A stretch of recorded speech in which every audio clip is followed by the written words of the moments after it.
I am not the person responsible for the breakdown in governance, for the corruption, and for the incompetence that has been prevalent in our governing structure for the last 15 to 20 years. I'm making this recording today to try to explain what's happened over the last few hours with me. I had a visit from the Chief of the General Staff of the Jordanian Armed Forces this morning, in which he informed me that I was not allowed to go out to communicate with people or to meet with them, because that in the meetings that I had been present in or on social media relating to visits that I've made, there's been criticism of the government or the king. I asked him if I was the one criticizing. He said no.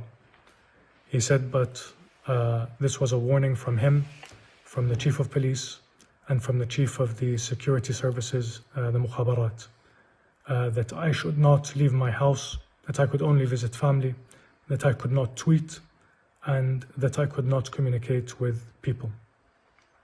Since then, a number of the people I know or my friends have been arrested.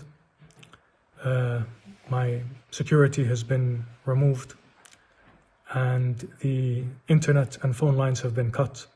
This is my last form of communication, satellite internet that I have, and I've been informed by the company that they are instructed to cut it. So it may be the last time I'm able to communicate.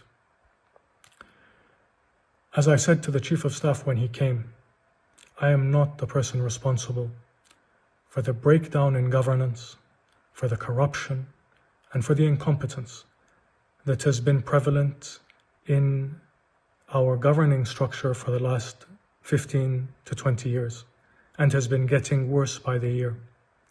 I am not responsible for the lack of faith that people have in their institutions. They are responsible.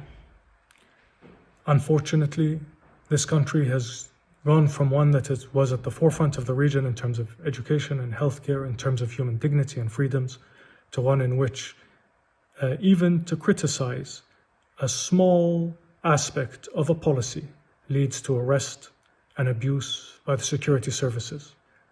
And it's reached the point where no one is able to speak or express an opinion on anything without being bullied, arrested, harassed, and threatened.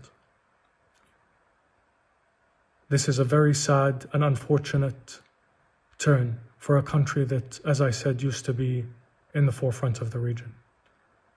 And the lives and futures of our children and their children are at stake if this continues. Their well-being has been put second by a ruling system that has decided that its personal interests, that its financial interests, that its corruption is more important than the lives and dignity and futures of the 10 million people that live here.